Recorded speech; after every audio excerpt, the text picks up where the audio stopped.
નમસ્કાર મિત્રો, પાછલા વિડીયોમાં આપણે ભગવદ્ ગીતા અધ્યાય 1નો પ્રથમ શ્લોક સમજ્યો હતો, જ્યાં ધૃતરાષ્ટ્ર સંજયને પૂછે છે કે યુદ્ધ ભૂમિ કુરુક્ષેત્ર પર મારા પુત્રો અને પાંડવો શું કરી રહ્યા છે. હવે આજના વિડીયોમાં આપણે સમજશું અધ્યાય 1નો બીજો શ્લોક, જેમાં સંજય યુદ્ધ ભૂમિનું દ્રશ્ય વર્ણન કરવાનું શરૂ કરે છે. મિત્રો, ધૃતરાષ્ટ્રનો પ્રશ્ન સાંભળ્યા પછી હવે સંજય યુદ્ધ ભૂમિનું દ્રશ્ય વર્ણન કરવા લાગે છે.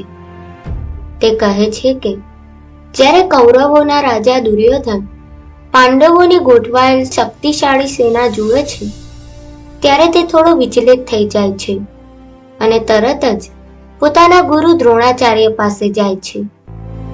હવે સાંભળો બીજો શ્લોક. સંજય ઉવાચ દ્રષ્ટવા તુ પાંડવાનીકમ વ્યુઢમ દુર્યોધનસ્તદા આચાર્યમુપસંડગમ્ય રાજા વચન બ્રવીત. હવે ચાલો તેને સરળ અર્થમાં સમજીએ. સંજય કહે છે, જ્યારે રાજા દુર્યોધને પાંડવોની સુવ્યવસ્થિત અને શક્તિશાળી સેના જોઈ, ત્યારે તે પોતાના ગુરુ દ્રોણાચાર્ય પાસે જઈને કંઈક કહેવા લાગ્યો. મિત્રો, અહીં એક રસપ્રદ વાત સમજવાની છે.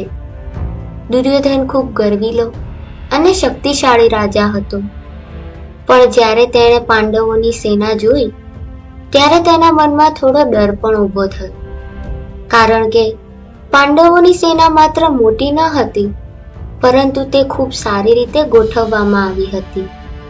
અને આ જ કારણથી દુર્યોધન તરત જ પોતાના ગુરુ પાસે જાય છે.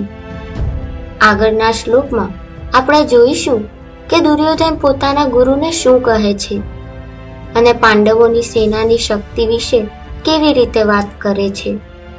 આગળના વિડીયોમાં આપણે સમજશું અધ્યાય 1નો ત્રીજો શ્લોક. જો તમને આવા જ સરળ અને રસપ્રદ રીતે ગીતા સમજવી હોય તો વિડીયોને લાઈક કરો અને ચેનલને સબસ્ક્રાઇબ જરૂર કરજો. જય શ્રી કૃષ્ણ.